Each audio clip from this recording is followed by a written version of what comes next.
Good morning, traders. Joseph here from Eightcap, and welcome to this week's Asian session update. So we'll be doing an economic calendar preview later in the day. So far this morning, we've just got oil in front of us at the moment. We are looking to see if oil can continue this run into the new week. We've seen 2 days of advanced, and would like to see if the market can make a third. We are looking to see if this has just been a pullback in the trend, and if we will see support here at 79.07 continue to hold out, and if we will see another pushback above 82. If we do see a bit of a pullback in the first few days, that's fine, but then we'd be looking for a new higher high, and to see if we can get back up to test that 82.5 area, and then obviously from there we'll be looking to see if it can get back to 84. But for now, this hold does look pretty good. Over on to the end of the week, we saw a bit of a mixed close on US indexes. So the Dow gained, but we did see the S&P and the Nasdaq decline. We're looking at a mixed open this morning. There is a bit of focus coming out on China's prime loan rate announcement. Now, China continues to see a pretty disastrous comeback from it's really from its policies in trying to get the economy back on track.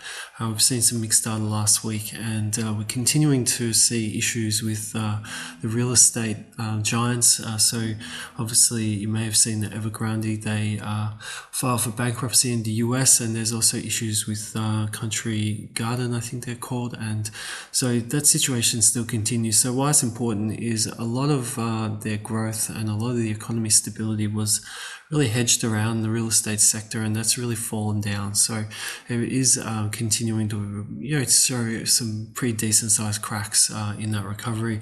So that could be a bit of an interesting one. As also just while we're on China, they did cut rates last week as well to try and stabilize things. And so far as well this morning, we're seeing the dollar trading a little bit lower at this stage, and we are seeing the Australian dollar trading higher at this stage in the morning. The Aussie's been very beat up lately. Had another terrible week last week. We did dip down to that 63 handle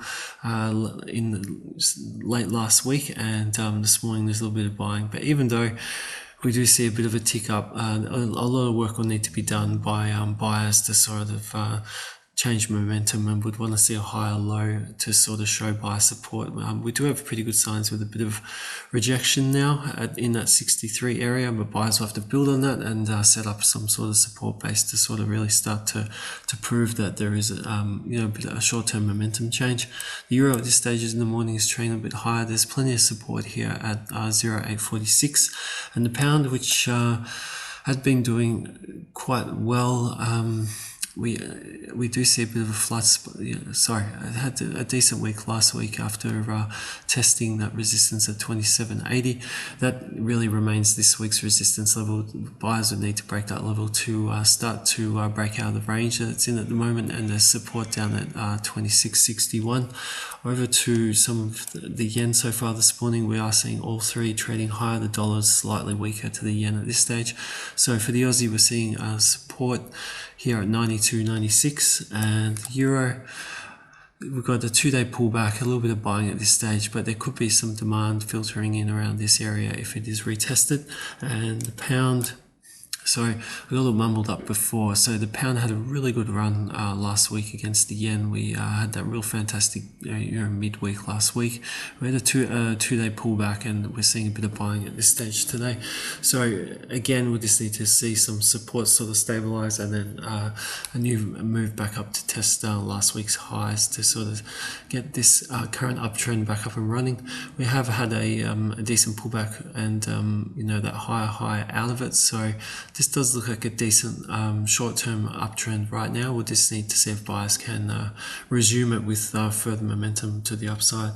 The ASX is very close to opening the cash. Let's see if the cash market has just started trading, and we would like to see if buyers can hold this level here after a bit of rejection down to 70.80, and with pretty mixed leads, interesting to see how the market does participate today. I think they'll be having a look at that Chinese data and just how generally Asian stocks are running, as the leads from the US weren't exactly too stable. Sorry, not stable, but they weren't really that great on Friday. So now we're going to touch on crypto in a minute. So crypto did bounce back over the weekend, but we all saw what happened late last week. So I think there's still a few questions about why that did occur. I also read on the weekend that regards to Ripple, that there is the court that did rule in their favor has granted the SEC an appeal, so that could be a sensitive factor coming up for Ripple, and I think the markets, definitely crypto markets, will be watching that one. If the SEC did win that appeal, that would most likely be pretty devastating for Ripple's price. But if Ripple does win the appeal, if they do rule in their favor once again, then it should lock in further demand for Ripple going forward. Now gold, so flat so far today. Friday session as well, there's a bit of movement, but it was rather flat as well. There's very minor short-term support around that 1887 area, but again, I think it's just going to come down to some of the factors from the dollar this week. If the dollar does pull back, we should see gold try and launch a bit of a fight back, but if the dollar does continue to strengthen, it could feed further selling for gold. And looking at the dollar as well, at this point in the morning, it's a bit flat. There is still pretty decent resistance up to that 103.54 area. That area sort of needs to be beaten. If we did see a bit of a pullback, it wouldn't be a surprise. And then if buyers launched a new fight back, we'd rather see this area here broken by buyers to really signify that this trend is going to continue running. Now just onto some of the main crypto coins. So we can see there was a massive fight back from the lows on Friday, but we did see a little bit of buying over the weekend. It doesn't look too confident at this stage, and we just still have that real strong move down. So I think really it will just be down to see if buyers can start to shore up a level, even if we do see a couple more dips and tails down into this area. As long as we do start to form some sort of support area or range, I think then that would be a positive. But at this stage, we could, if we did see a bit of a fight back, and then we did see a pretty typical bear market reversal pattern, just be a little bit cautious if we did see any more fast attempts by sellers to try and test some of these areas that were fought back on Friday. And similar story for Ethereum as well. The patterns do look a bit similar. The support here we're looking at Ethereum is on 1634, and it seems to be holding above that level for now, with that previous low and that rejection area here lining up with it. And while we just spoke about Ripple, now Ripple really got cut back down, so it retraced basically that entire rally we saw several weeks ago. There was a bit of rejection once it tested below 50, and so far it is above that 50-cent point, but it did close below that 50-cent point. So very similar to the other coins at the moment. We just want to see if we do see any selling today, that we do see a higher low, and then some more buying that would break this high, just to signal a bit of a move, another attempt higher by buyers. So that's it for part one. We will do the economic calendar a little bit later today, and we'll just check out the ASX once again as it heads towards the open. So we are seeing a bit of buying at this stage, and that support remains in place. So we'll see how the actual ASX cash opens up at 10 a.m. this morning.